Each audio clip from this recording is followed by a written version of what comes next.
तरंगधीरं राजीवनेत्रं रघुवंशनाथं कारुण्यरूपं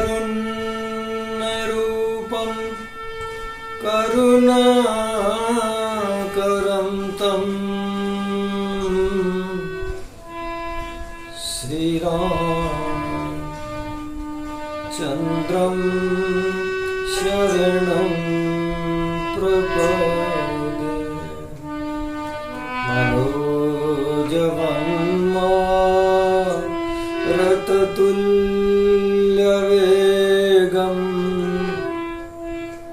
जितेन्द्रियां बुद्धिमतां वरिष्ठं वातात्मजं वानरयूथमुख्यं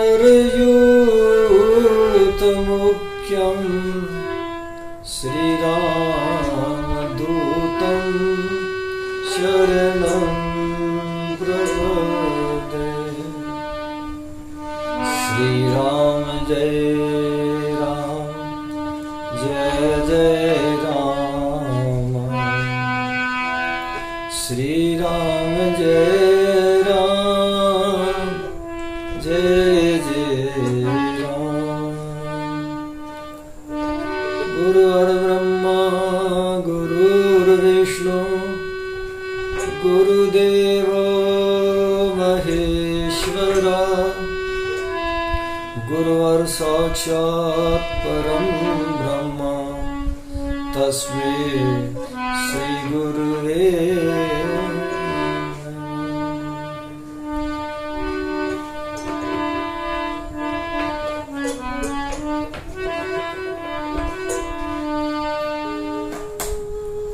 श्रीमद्भागवत चरणारविंद मकरंद रसास्वादन रसने प्रेमी। आज श्री रामचरितमानस का एक प्रसंग हम लेकर के आपके सामने उपस्थित हैं। बड़ा मार्मिक प्रसंग है। आप प्रेम से श्रवण करें।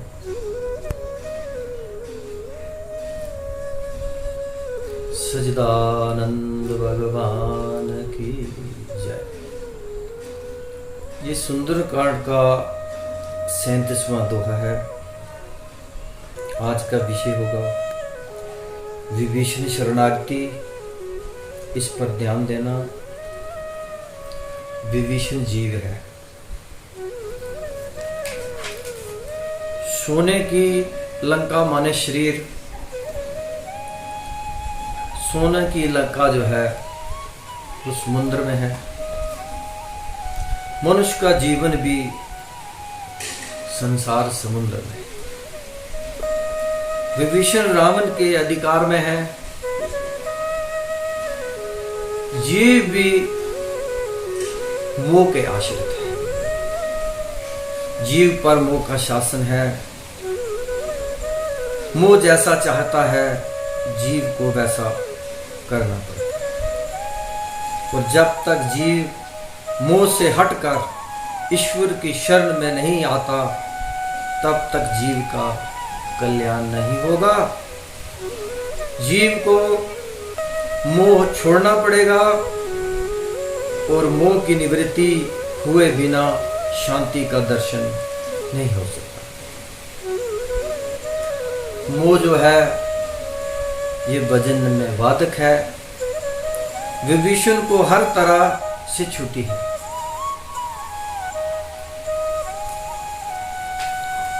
रावण ने कहा विभीषण से, भाई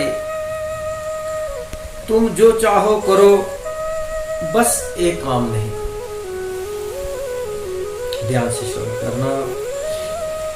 क्या नहीं करो? राम का भजन नहीं। और भजन का विरोधी है। परिवार वाले भी यही कहते हैं। सब कुछ करो, लेकिन ये सत्संग का चक्कर छोड़ दो। माया का प्रबल शस्त्र है मोह। आगे मिलेगा, उत्तरकांड में है, मोहो सकल व्याधिन कर मूला, तिनते पुनि उपजे ही बहुसूला।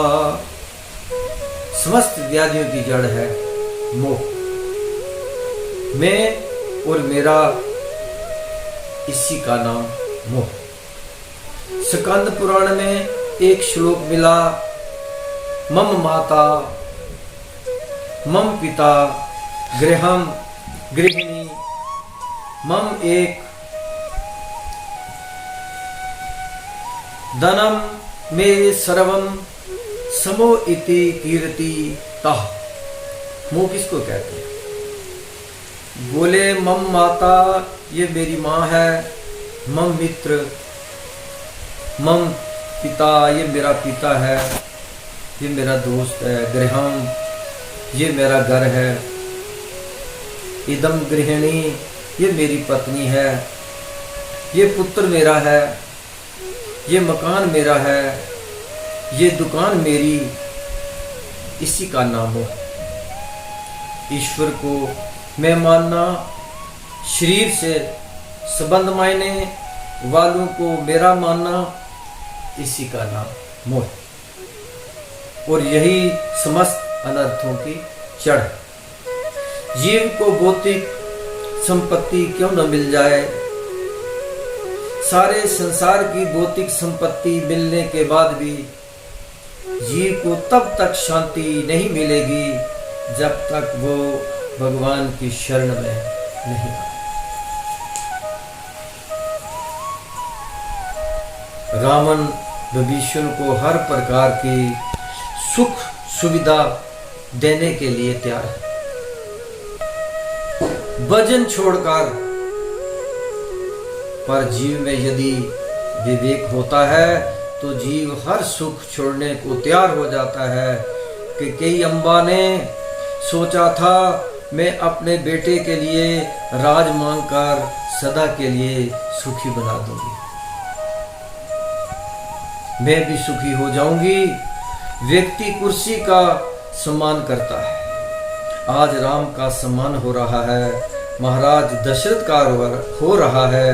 जब मेरा बेटा भरत सिंहासन पर बैठेगा तो उसका भी सम्मान होने लगेगा, और भरत के नाते मेरा भी होगा, क्योंकि मैं भरत की मां हूं। और भरत भी ये सोचकर मेरा सम्मान करता रहेगा कि मां ने मेरे लिए इतना बड़ा त्याग किया। इन सब बातों को लेकर के कई अम्बा बड़ी प्रसन्न थी, लेकिन भरत लाल जी का विवेक जागृत था। भौतिक पदार्थों में शांति नहीं है, शांति ईश्वर में है। वो सत्य, चित्त और आनंद का स्वरूप है। यहाँ ये बात ध्यान देनी है कि आपको कई अम्बा के राज में राज के लिए राम को त्याग किया, और उन्हीं के पुत्र भरत ने राम के लिए राज्य त्याग दिया। मां राज के लिए राम को त्यागती है, बेटा भरत राम के लिए राज को त्यागता है। बस यही जीवन के दो मार्ग हैं। हर व्यक्ति के जीवन में दो मार्ग हैं, श्रेय और प्रेम। एक सिद्धांत यह कहता है कि तत्काल सुख पाने के लिए प्रयास करो, उसके लिए प्राप्त करना पड़े तो भी कर दो। इस जीवन को सुखी बनाओ, उसे कहते हैं प्रेम का मार्ग। वेद की आज्ञा, वेद की भाषा में प्रेम माने जो प्रिय लगे, प्यारा लगे, तत्काल सुख दे दे, वो मार्ग है। प्रेम, और जिससे हमारे करोड़ों जन्म सुधर जाएं। आने वाला अनंत समय हमारे लिए सुखदाई हो, वो मार्ग है श्रेय। श्रेय माने कल्याणकारी। हमारे आपके सामने दो रास्ते हैं, एक श्रेय का है और दूसरा जो है वो प्रेय का। ठीक है, संसार के भोगों को पाने का प्रयास करना ये प्रेय मार्ग है, और भजन करके भगवान को प्राप्त कर लेना ये श्रेय मार्ग है। अम्बा के कई धन में सुख देख रही है और भरतलाल जी ईश्वर में सुख देखते हैं। अंत में सुखी कौन हुआ? जो धन के पीछे दौड़ा या राम के पीछे चले, वह अंत में सुखी हुआ। यहां भी यही स्थिति है। लंका में रावण के पास विपुल संपत्ति है, अनंत वैभव है, उसने तरलोक पर विजय प्राप्त की है।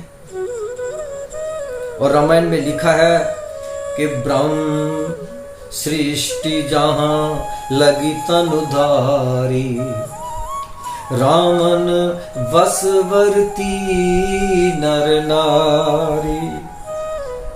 ब्रह्मा की सृष्टि में जितने मनुष्य सब के सब रावण के वश में थे।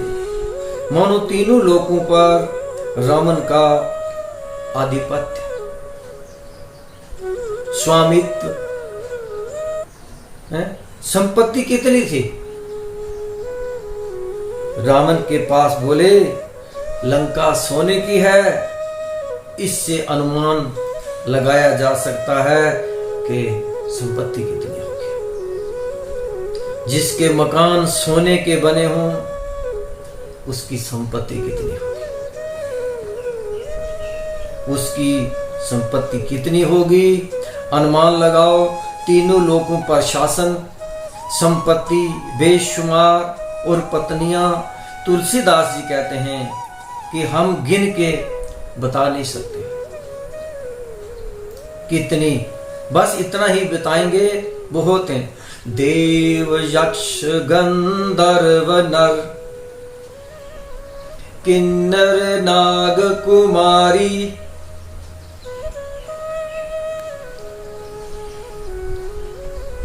जीति बरी निज बाहुबल, बहु सुंदर नर नारी। देव कन्याएं, यक्ष कन्याएं, नाग कन्याएं, नर कन्याएं, मतलब जो सुंदरी कन्या दिखाई दी, रावण ने उसका अपहरण किया और उसके साथ शादी कर दी। 1 2 4 10 20, अरे कुछ तो बताओ गिनती। बोले बहुत सुंदर वर नारी, सुंदरी भी बहुत हैं। हनुमान जी ने जब मंदोदरी को देखा ना, तो ऐसे लगा शायद वह भगवती जानकी है, क्योंकि हनुमंत लाल जी ने तो पहले देखा नहीं था ना भगवती जानकी को। और सीता हरण के बाद हनुमान जी मिलते हैं राम जी को। राम जी ने लक्षण बता दिए मुद्रिका दे करके, और जब वो जा पहुंचे ना लंका रात्रि में, जब सीता वेशन करते हैं, सीता जी की खोज करते हैं, तो रावण की बगल में पड़ी हुई मंदोदरी को देखकर एक बार हनुमंत लाल जी को ऐसा लगा कि शायद यही जानकी जी है। और दूसरे ही क्षण उन्होंने विचार किया कि नहीं, परम पतिव्रता भगवान राम की प्राण बलवा जानकी भारतीय नारी एक राक्षस के साथ इस तरह नहीं लेट सकती। इससे निश्चिंत हो गया कि ये जानकी नहीं है। बाकी सुंदरता मंदोदरी की कम नहीं थी। कहने का मतलब हुआ कि देव यक्ष गंधर्व नर, किन्नर नाग कुमारी, जीती बरी निज बाहुबल, बहु सुंदर नर नारी। चलो जी, तीनों लोगों पर स्वामित्व, संपत्ति बेहिसाब, पत्नियां भी बेहिसाब बता दी। बेटे पोते बोले 1 लाख पूत 1.25 लाख नाती। 1 लाख बेटे 1.25 लाख पोते। और क्या चाहिए? वाल्मीकि रामायण में लिखा है, तुलसीदास जी ने भी थोड़ा बहुत संकेत दिया कि लंका के हर मकान में शराब की भट्टियां हैं। हर राक्षस के शयन कक्ष में शराब के घड़े भरे रखे हुए हैं। लोग पानी पीते हैं और रावण के राज में लोग शराब पीते हैं। पानी की जगह शराब पीते हैं। जगह जगह उसके यहाँ अखाड़े हैं, आज की भाषा में क्लब है, और ब्राह्मण के स्थान हैं, और स्त्री पुरुष सब शराब पीते हैं। कहूं महिष मानस देनु खर, अज खल निशाचर बख्शहि। कहीं भैंसा पका के खाया जा रहा है, कहीं गोवध हो रहा है, गाय का मांस पक रहा है, कहीं बकरे का मांस पकाया जा रहा है, और कहीं मनुष्यों का मांस भी पका के खाया जा रहा है। कहूं महिष मानस देनु खर, अज खल निशाचर बख्शहि। आसुरी संपत्ति यही है, आसुरी संस्कृति भी यही है। राक्षस के यहां जब संपत्ति बढ़ती है, नहीं तो बकरे, मुर्गे और सुरा सुंदरी भी है? क्या समझा? हमारी संस्कृति जो है ये पवित्रता की संस्कृति है। हमारे वेद भगवान कहते हैं सदाचार प्रथम दर है, और जो सदाचार से गिर गया उसको वेद भी पवित्र नहीं कर सकते। वैष्णवता का लक्षण है वह उसका जीवन, उसका खान पान, रहना सहना एकदम शुद्ध होना चाहिए। अस्तु जैसा भोजन होता है वैसे विचार बनते हैं। आपके विचार भोजन पर डिपेंड करते हैं। आपके विचार संग पर आधारित है। आप जैसा संग करोगे, आप जैसा भोजन करोगे, आपके विचार भी वैसे ही